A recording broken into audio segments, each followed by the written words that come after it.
Hey, again, really good to be with you. Thanks for your presence here. Your family, whatever that looks like for you right now. Whether you're a student and you're still fully in the live with parents, navigate life with parents, even when it feels like they're from a different planet stage, or whether you are all the way on the other end of the extreme and maybe you're grandparenting, or you're the great uncle or the great aunt, or somewhere in between all of that.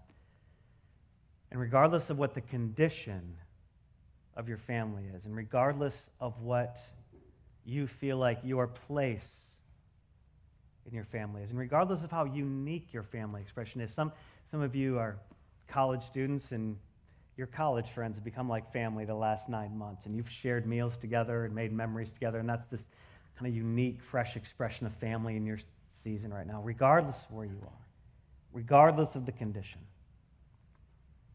Your family has more needs and opportunities than you will ever know. Your family has more needs and opportunities than you will ever know. There are more needs. Needs for patience with each other.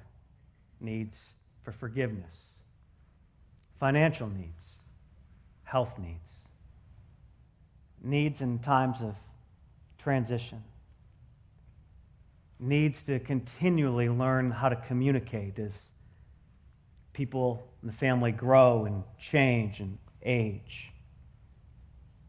Wisdom in navigating new relational dynamics, or sometimes the family being expanded through something like marriage. Unending needs. Job needs, help in school needs, how to handle conflict needs, how to fight fair needs, how to ask for forgiveness when you don't fight fair needs. It's endless. It's endless. How to navigate simple, everyday things that are not inherently bad but are challenging. Things like loss. How do we navigate loss as a family? How do we navigate this pesky thing called screen time as a family? And as we're navigating, how do we fight fair and apologize when we don't fight fair? Needs with understanding time and how to use it. What's it going to look like? What's the calendar going to look like? Needs navigating multiple generations of tradition. There's all sorts of endless needs.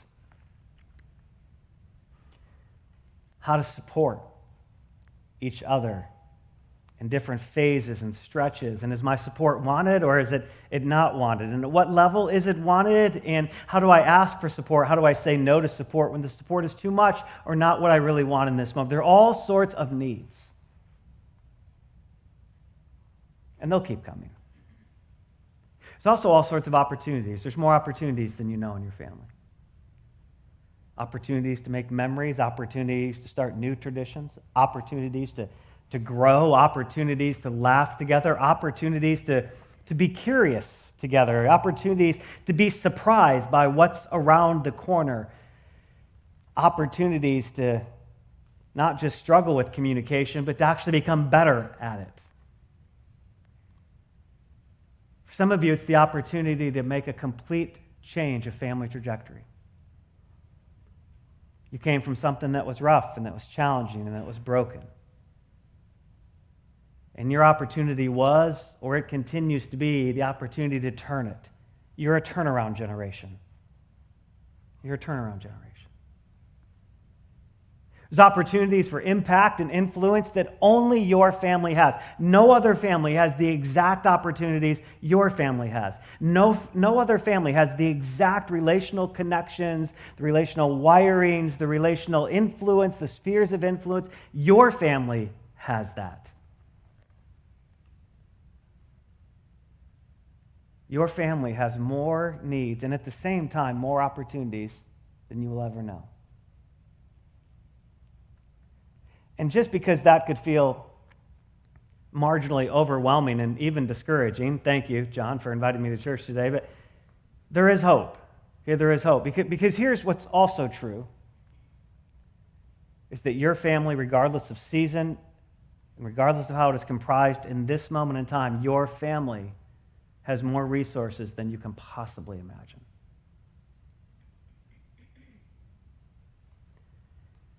Your family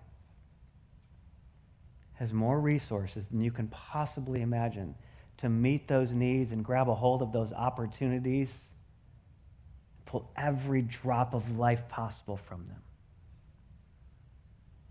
Your family might have some brokenness. It has some brokenness. It might be severe. It might be minor. Your family might be thriving and rolling right now, and the greatest challenge is keeping the momentum. Your family might be backpedaling right now, might be stuck in something, might be uncertain about what tomorrow looks like, but you have more resources than you can possibly imagine to have all the right conversations, to encounter all the right wisdom, to meet all the necessary needs, all of them.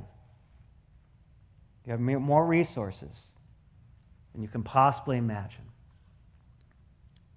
Now that could feel like a pretty significant gap, right? You got all these needs and these opportunities. You got all these resources, but sometimes they feel so far apart. And sometimes what I can only see is the need or maybe even the opportunity, but I'm not sure what to do with it because I'm not exactly sure what the resources are, or we together aren't exactly sure what the resources are.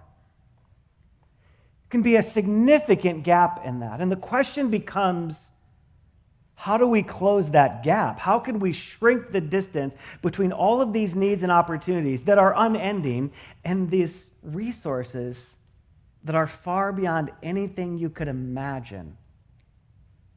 Resources that can actually help you have a new conversation about something like screen time. Resources that can actually help you have conversations about what constantly changing, not just screen time, but constantly changing technology is going to look like in your family, how it's going to impact your family. You have all of the resources you need, whether you're a technology genius or not. I am in the not category firmly. We have all the resources we need. But how do we close that gap? In order to help us see how this gap can close and what our part could be in it, I want to invite you back to a passage we've been in for the last couple of weeks, Deuteronomy chapter 6. If you want to flip a phone open there, unlock something, open a Bible, if you're kind of a bound Bible person, Deuteronomy chapter 6 is where we're going to be.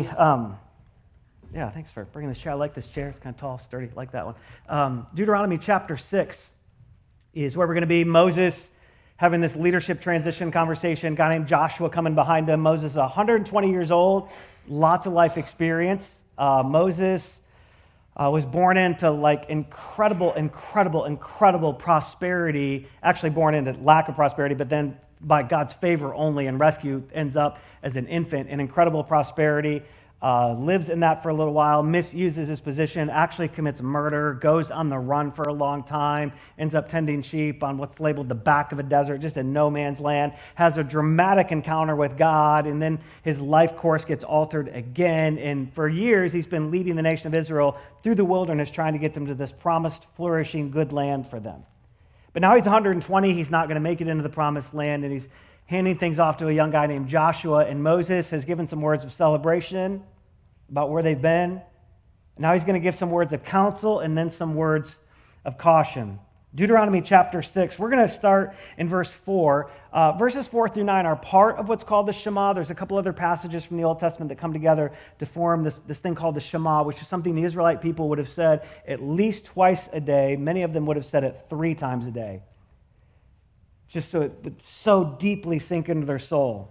Deuteronomy chapter 6, we're going to start reading in verse 4, and this is a little longer section than we would normally do this with, but I want to invite you just to read this out loud with me. Let's all read this together. So maybe you've got it in front of you, or maybe you're going to read it off the screen here in a second, whatever works for you. But we're going to read Deuteronomy chapter 6, verses 4 through 9 together. You ready to read it with me? Yes. We're going to read together Deuteronomy chapter 6, verses 4 through 9. You ready to read it with me? Yes. Thank you. Thank you. Even if you're lying, thank you. Okay, here we go. Hear, O Israel, the Lord our God, the Lord is one. Love the Lord your God with all your heart, with all your soul, and with all your strength. These commandments that I give you today are to be upon your hearts, and press them on your children. Talk about them when you sit at home, when you walk along the road, when you lie down, and when you get up. Tie them as symbols on your hands, and bind them on your foreheads. Write them on the door frames of your houses and your gates. There's all this counsel right there. Hey, you want to get God, like let God be this thing, like here's how you talk about him, here's where you talk about him. We talked about this last week. Create some rhythms that allow us to capture the spontaneous, like it's just this normal. Let Jesus be normal. Okay, let's keep going. We're going to read verses, let me just read for you, verses 10 through 12. Here's the warning. This is the caution part, okay? When the Lord your God brings you into the land that he swore to your fathers, that he's been promising to get you to for generations, your fathers, Abraham, Isaac, and Jacob, to give to you a land that's large, flourishing, with cities you did not build, houses filled with all kinds of good things that you did not provide, wells you did not dig, and vineyards and olive groves you didn't plant. Then when you eat and are satisfied, when you have all of this stuff, be careful. When you're enjoying all this goodness, be careful. When you have all this money, be careful. When you have all this opportunity, be careful. When you have more food than you know what to do with, be careful. When the weather is better than you can possibly comprehend, be careful. When it's summer 12 months a year, be careful. Yes, Lord, let it be so. Okay, be careful, be careful, be careful that you don't forget the Lord, who's the one who actually brought you out of slavery and stuckness, and not just physical slavery, but thinking slavery. Be careful.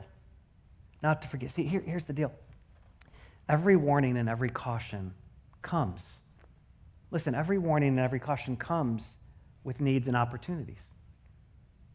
These guys, they have needs. They need the counsel Moses just gave. They need to understand how to be careful. But there are opportunities to enjoy things they have never enjoyed before, to thrive, to be whole, for their core to be whole, for their life to be whole, for their families to thrive. Every warning and caution you encounter in your life comes with needs and opportunities. Every one of them. Needs and opportunities. And they're sitting in this land of needs and opportunities, and they have all this resource, right? More resources they could possibly imagine, but there's this gap. So how do you close the gap? If you have more needs and opportunities than you know, if you have more resources than you can possibly imagine, how do you close the gap? Let's make it really simple. The first thing, it's going to feel obvious, okay? But there's this element, and this is where we started a couple weeks ago. Could we just allow God to completely fill the core? Could we just allow God to occupy the entire core of our life? Could we not allow the core to be crowded with other good things? Crowded cores lead to things like chaotic calendars. Could we not let the core be overtaken by good things? The core is not meant to be a pie. It is meant to be a whole. It is not meant to be sliced in many pieces. It is meant to stay whole. The core, could we let the core? For some of you in your family, you're the only one, and this is the challenge for you. This is why you have a passion for your family, because right now you're the only one that is allowing God to be the core. It's okay. It is hard, but it is okay. It's okay. Your influence is incredibly significant. And that's what Moses is saying. Hey, look, man, let's love God with everything you got, everything you can muster from your core. How you use your resources, how you use your creativity, how you use your time, how you use your mental and emotional health, all of it, your physical strength, all of it. Could you let him occupy the core? But then there's these other things that kind of pop up. Man, again, I like that chair. Again, there's this other thing that pops up, because what is Moses talking about? Well, he's primarily, it feels like, talking about family, right?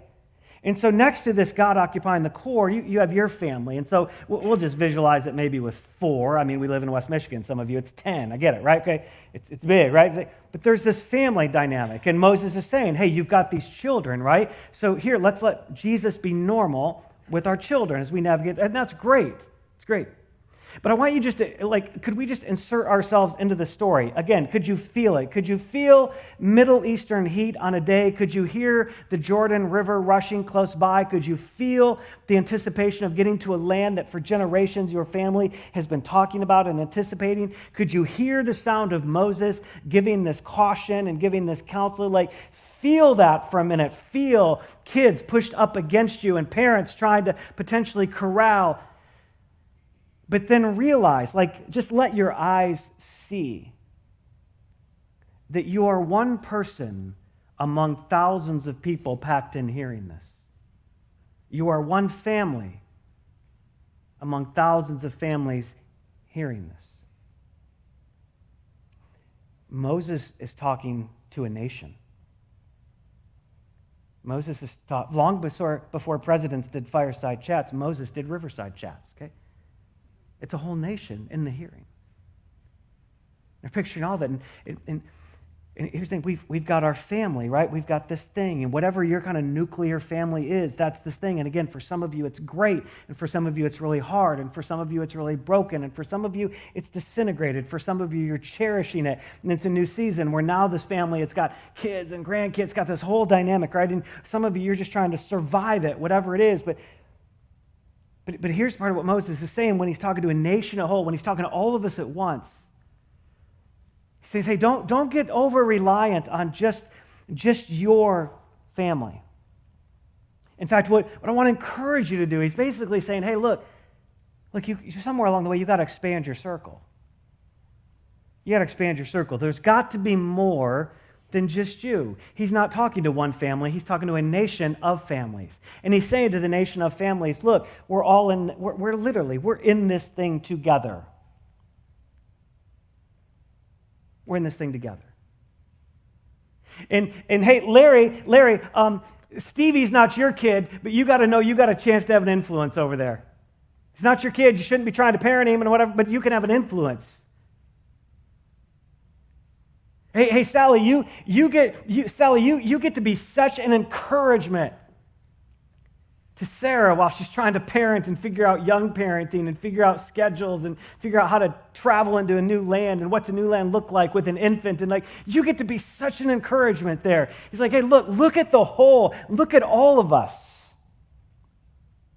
and the possible shared influence and encouragement that comes. Here's one of the things that it could be such a natural temptation. It's one I've struggled with, and yet it's so heartbreaking at the same time. It becomes very tempting, especially in our kind of Western culture where individualism seems to be the most prized thing. And we say, well, I'm not just an individual, I've got my family, right?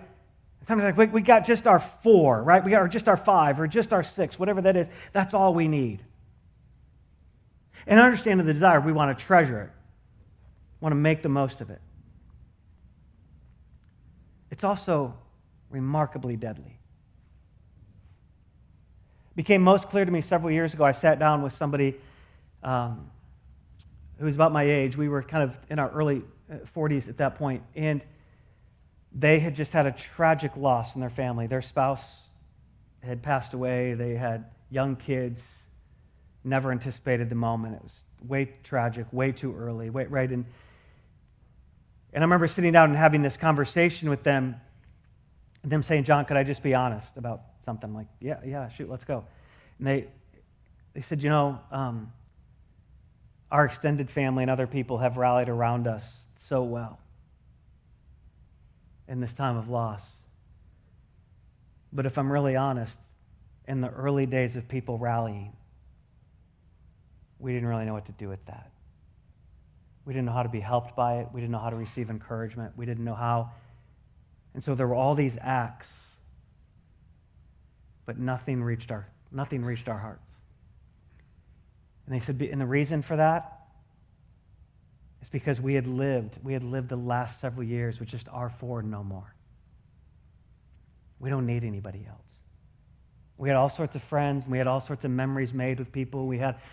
But we would always say, it's just our 4. We don't need anybody else. We don't need anybody else.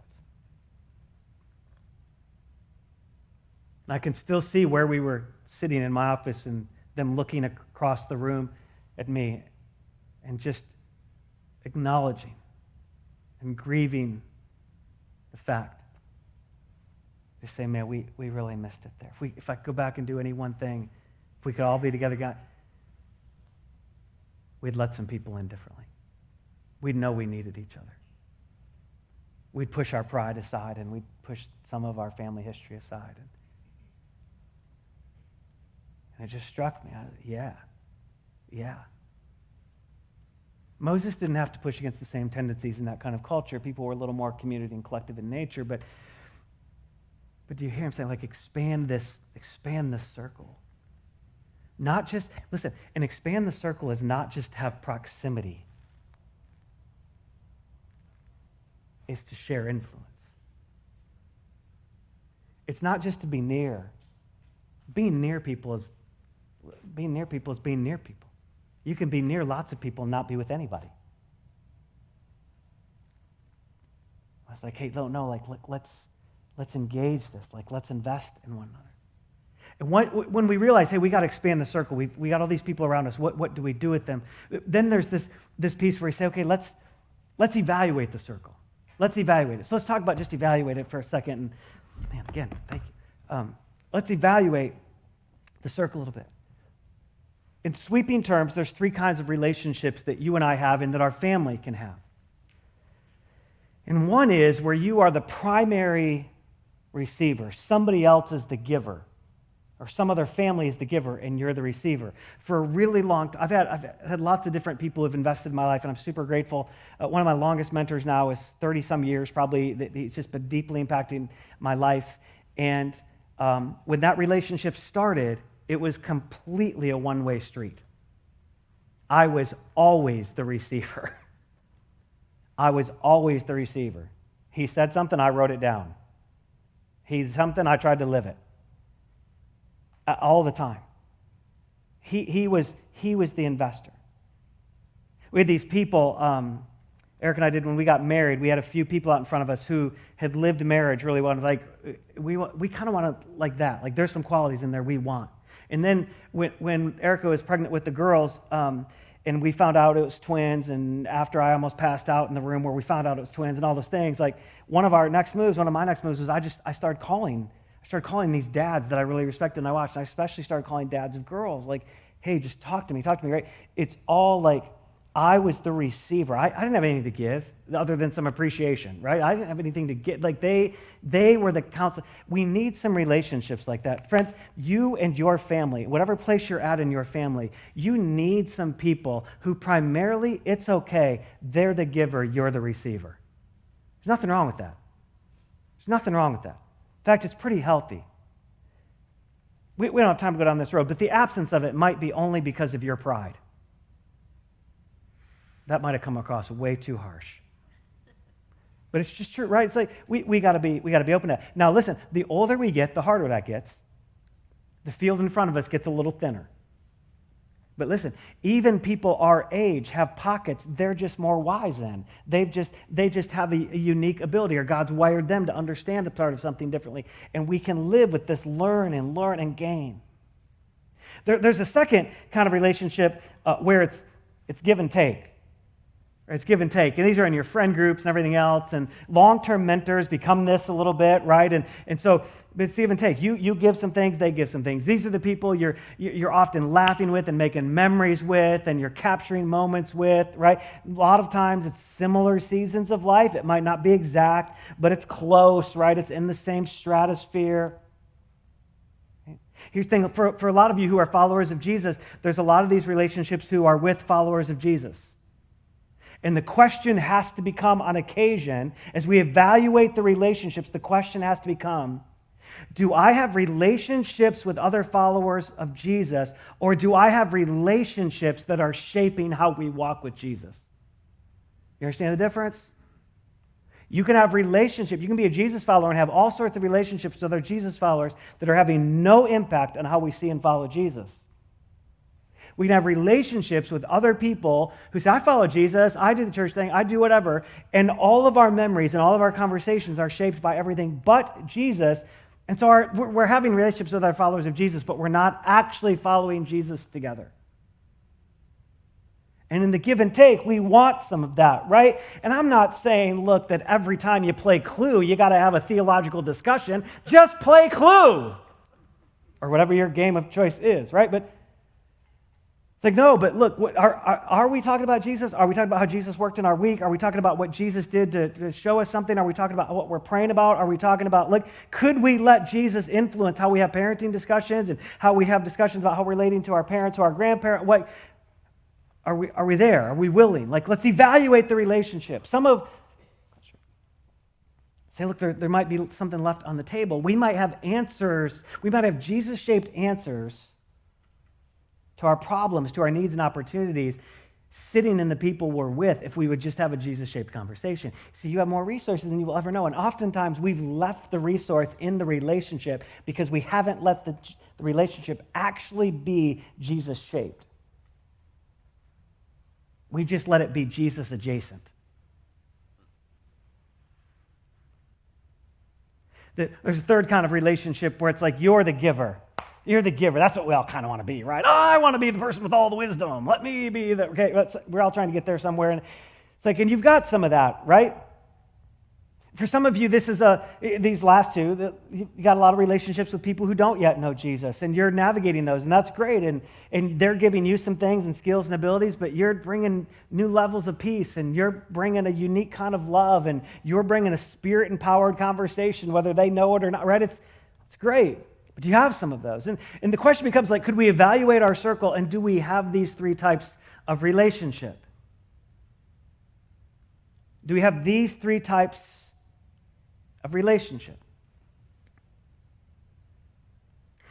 See, you do, your family, it does have more needs and more opportunities than you could possibly know. It's always going to be true. And because of what God has given us in himself and what he has given us in other people, your family has more resources than you could possibly imagine. Endless supply of them. The question is, are we utilizing them? Are we leveraging them? Now listen, you got to be really careful when you evaluate these relationships. You got to be real careful. You got to ask, am I in proximity? Am I in proximity? Or are we as a family actually experiencing intimacy and depth of connection with other family? Do I have proximity? Proximity is great, and you can catch a few things like a cold. I mean, it's possible, right? Do I have proximity or do I have intimacy? Here's a question. Just when's the last time, or would you pause long enough to just evaluate your family's relationships? Would you evaluate your family's relationships? What kind of relationships do your family have? What's the breakdown? What are you engaged in? What does that look like? And just evaluate with all sorts of grace. Some of you, it's been a long time since you've been on the receiving end. You've been give. Just ask, could I get a giver? Could I get a giver in my life? God, would you bring me somebody who would give?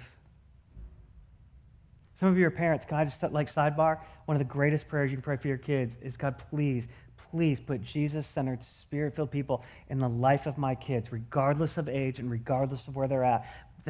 You can be relentless in that prayer. Do we have some that are give and take? And are we letting those actually be Jesus-shaped? Or are they just Jesus-adjacent? And are we giving in some? What kind of relationships? What's the balance there? See, because here's the thing. All these needs and all these opportunities, and all of the resources, you can close the gap. You can close the gap when you expand the circle and you evaluate your relationships. The way to close the gap between all of these needs and opportunities and all of these resources is to absolutely settle the core, which we talked about before, but to expand the circle and actually evaluate the relationships. Some of you, you're in some of the most unique family need moments of your life. And you're sitting in small groups with people who are part of God's resources for your life. And the last barrier between you and getting those resources is a new layer of vulnerability. It's a new layer of humility. It's a new layer of sharing. Risky? Yeah, it's risky. You're in a group of humans. Worth it? Absolutely. Why? Because it's part of the resource. God's given you can close the gap. You can close the gap. Expand the circle and evaluate the relationships. It's been a good chair. Let me just talk to you about the chair. Just for a minute. This chair, it's good, solid. It's been a sturdy chair, right? Here's what you know about the chair, right? Is that at one point, this chair was a handful of parts. Okay, there's some material. There's some material here. There's some padding in there. Not much, but there's some padding in there. Makes it a little more comfortable, right? You got these legs, and you got some screws in here. There's some different kind of fabric in here. There's a little board there, you know. Here's the thing, but at one point, these were all separate. And then at some point, this went through a line, or it went through some human hands, and somebody grabbed these screws, and they grabbed the right tool with the right pressure, the right power, and they pushed all these things together, all these pieces together. They closed the gap. They closed the gap. In fact, when it's really solid, they eliminated the gap. There is no gap. There's no gap. Now, if there was a gap, yeah, we'd kind of be at risk. If there was a gap, I wouldn't have used it today. But if there was a gap, right, we're at risk. It's vulnerable. It tips and it rocks and it shakes.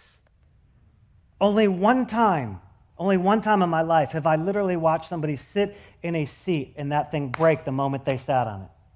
I've checked every seat since then. Okay? It was in a room of about 300 people. The person was embarrassed. We were all strangers. It was all right. Why? Well, something wasn't right anymore. Something was getting weak. There was a gap in the foundation, right? Here's the thing. The chair has value. The chair is at its best when the gap is removed. When the gap's removed. Put the gap back in here, woof, gets a little wobbly. It's not that different from us, friends. It's not that different from us. There's all sorts of needs and opportunities, and they are not going away. In fact, they are only probably growing. Life's getting more complex, not easier. The world's getting weirder, not saner. But to close the gap between those needs and opportunities and all those resources, sure, yep, settle that God's the core. But then expand the circle, not of proximity, but of influence, and evaluate it really well. Who's helping me? Who am I helping that's helping me? Who am I helping? Experience life in this Jesus-shaped and guided way. Close the gap. Close the gap. Because when we do, we get all the benefits. We get all the benefits. We get all the goodness.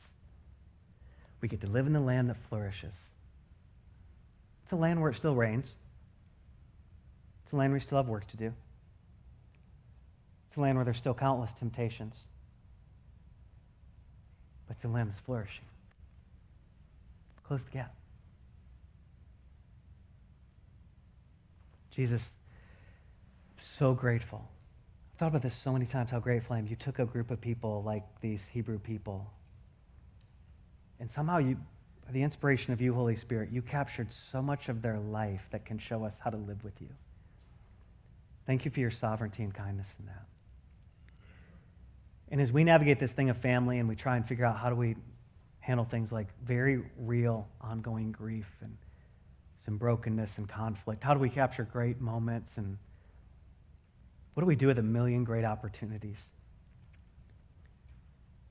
Would you help us even today first find rest, like actually experience a little bit of rest just in knowing that all of the resources of heaven are ours.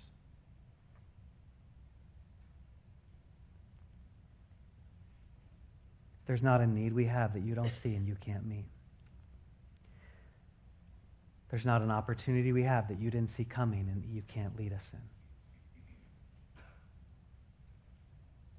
And in order to experience that, help us continue just to be people who, in prayer that we will pray hundreds of times, just stay very surrendered to you, very, very pliable to you, very committed to you as the core. And then would you help us with all of your wisdom, with your guidance, cherish family and whatever it could be for us, and at the same time expand wisely in an evaluated way the circle of influence. Help us do that to close this gap between all those needs and opportunities and all those resources. Thanks for it and the gift that you are to us in it again. Thank you for using thousands of years of history with you and people to show us a way forward in it. In Jesus' name.